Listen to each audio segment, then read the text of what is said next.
Okay, Meg, come up.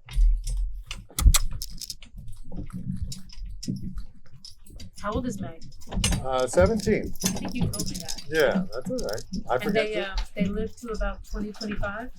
Big horses don't live as long as ponies, but she'll go into her mid-20s pretty easily, maybe much longer. We don't know. Whoa. I hear something coming, so we'll wait. Whoa. Whoa. And you find the blinders really help? Whoa. Whoa. Yeah, I'll explain it in a minute. Whoa. Okay, Meg. Go.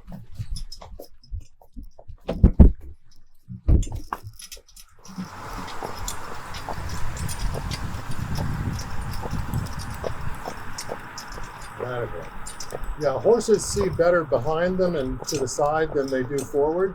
Okay. So when they're working, you don't want them necessarily to be watching behind them. And how can they see behind them? Do they have eyes that The way their eyes rotate, Okay. and think about it, these are prey animals. So their whole thing is fight or flight, flight being the key. Mm-hmm. And so they have to watch for things sneaking up on them. Like chipmunks. Hmm. She's very good. She hears the cars. We've been having a little trouble with bicycles because they're completely silent. Yeah. And so she doesn't hear them coming. And if I know, then I'll tell her to watch out. Like I'll tell her, okay, May, listen up. Listen up. And you can watch her ears work and see when she's looking ahead, paying attention to me, whatever. And they rotate like 180 degrees? Almost. Wow. Yeah. How long have you and she been here in town? Just since the end of May. We moved up.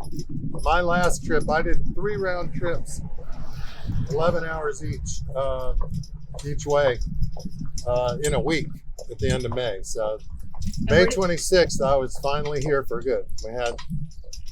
We had all our household come up, and my wife and daughters came up, and then I stayed to load the horses out. And then I came up and I went back to get my equipment and load that out. So let's see, 11 hours. Do you live near Washington? what's that? Trying to guess 11 hours away where you came up from. Right, outside Washington, D.C. Okay. It's actually kind of the eastern panhandle where we were is about equidistant from Baltimore and D.C. Slightly different angle on the thing, but yeah. So a lot of people commute. There's been a commuter train for years from the county we were in. Which county? Jefferson County, Okay. West Virginia. It's the easternmost.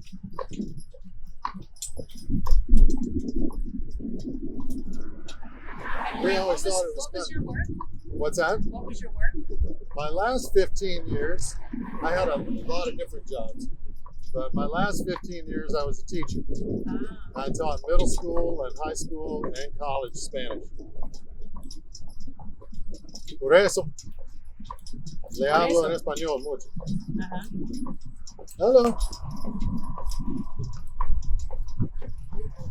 Thank you. Good morning, good morning. What about the Right, that's cameraman? right. Say People don't something nice about photograph me, just the horse. Now she'll watch this pile of sticks. She's paying attention to that. And that's okay, no big deal. I just met a couple of people who live across the street at the Four Corners who moved here from Stockton, California. Wow. Spoke a lot of Spanish out there. Oh yeah. Most places now.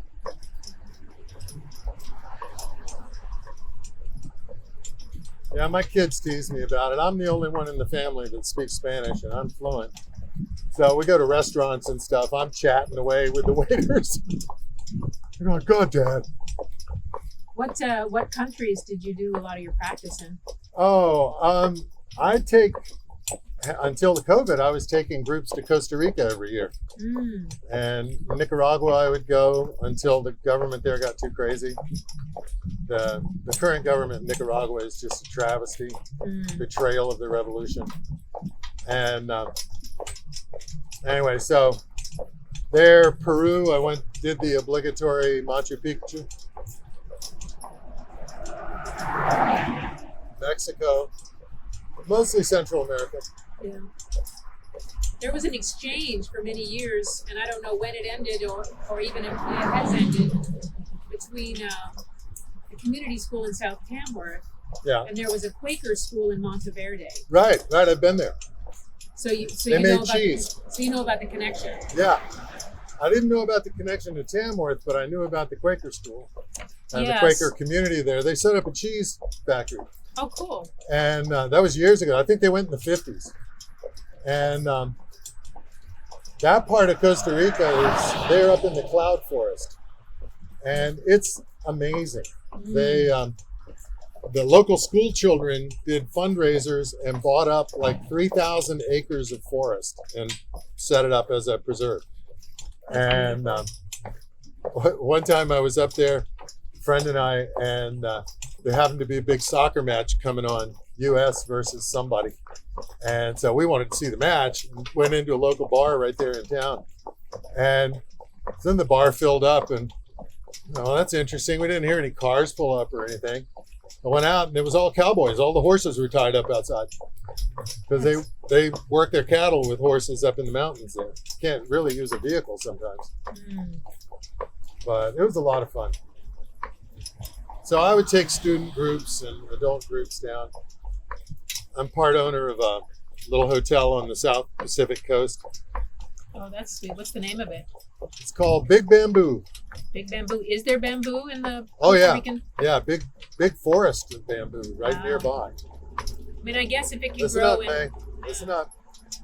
Got the big truck. Listen up. Atta girl. Doing good. There you go. So a woman named Jenny Rowe used to be the director of the community school. Uh-huh. And then she went down, and I don't remember the exact order, but she spent several years in Costa Rica, I believe, directing the Quaker school there. Oh, how nice. And now she's running the Quaker school that is in this beautiful passive house constructed school in Falmouth, Maine. Wow. And her husband is a guy named Matt or Nate Scrimshaw. Uh-huh. Great name. Yeah. But they were living in Waterville Valley, New Hampshire, which is where Margaret. That's over and- against Sandwich Mountain, isn't it? What's that? Isn't that over against Sandwich Mountain? It is. Yeah. And that's where Margaret and H.A. Ray, the authors of the Curious George series and this wonderful book on stars, that's where they retired. I didn't know that. Yeah, so they had this fantastic escape that they made from Europe through South America. And I can't remember if there was some sort of political persecution. I don't remember if they're Jewish or for what reason they were. In Costa Rica? No. So the Rays, I believe it was France, and they made their way to South America. Where they made their way to exactly, I don't know. Oh, okay. But that's where the idea of the man with the yellow hat, and that's where the monkey came about. Okay. And so when they moved to Waterville Valley, here in New Hampshire, I think Nate Scrimshaw's family, and all these things need to be verified because this is from vague memory. But I believe his family is from there, and he got to know them. And there's a H.A. Ray and a Curious George Center, and he's done a lot of the illustrating, I guess, since. So he was connected with them. And it's such an interesting connection with that children's classic. Yeah. See, watch her ears. She's perked way up. Yeah, see, that's fine. Never know sometimes what she smells, you know? The other day, there was a dog in the yard next door, not Robert's side, but the other side. And she was just beside herself. Because all she could do was smell it, and she could see movement through the trees, but not see what it was. And not being able to define the shape and all of that seemed to really bother her. So I always pay attention to what she's paying attention to. You know? So what are you paying attention to? Me? That'd be good. What are the little silver balls on top of her collar for? Oh, they're decoration. Okay. I mean, it's handy to hang the lines on them. You can hang stuff up there, and that keeps it on. A lot of times people will leave a halter on when they harness instead of going to the bridle only. And so you have a lead rope and loop that up on there. That's real nice if you're going to tie them off somewhere while you're having lunch or whatever. Atta girl. Keep walking. You're doing good. Listen up now. We got them coming both ways. Listen up. Escucha.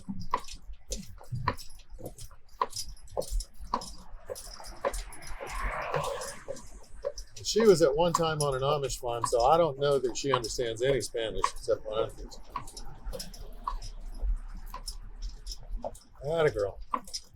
It's so interesting because each language has separate animal sounds, and I would assume Right. different ways you speak to animals.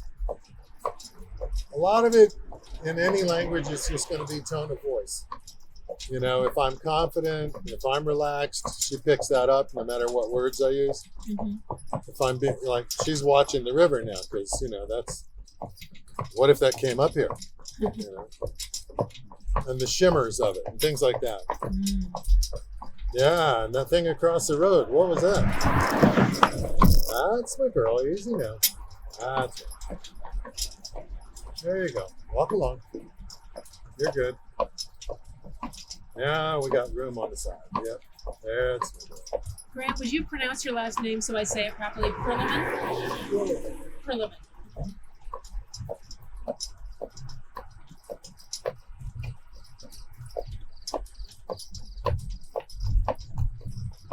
It's a trash can, May. I think you're all right. Look at it. Go ahead. You're still moving. Atta girl. Did you see her relax there?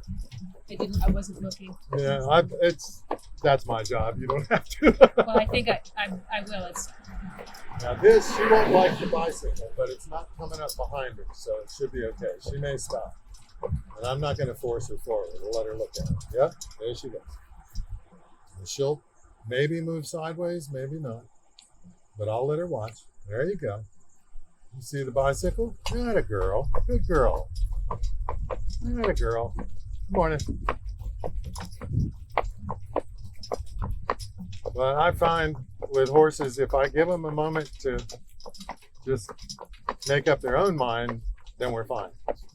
But if I try and, you know, like force her forward and she's not ready, then we wind up in a contest of wills. And she's that bigger. rarely goes well. She's bigger. Well, yeah, and, you know, what am I going to do? Talk Aristotelian logic to her? Keep walking.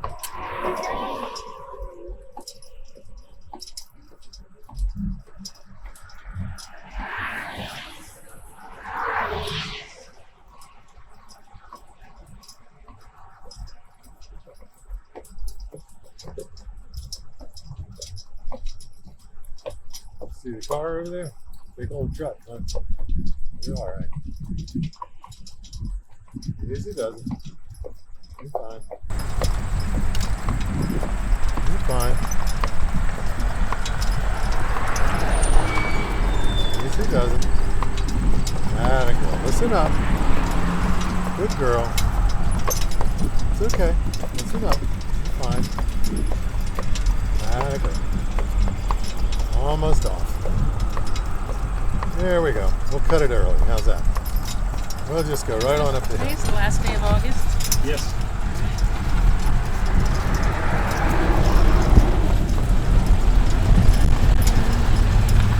Atta girl. Good job. We made it.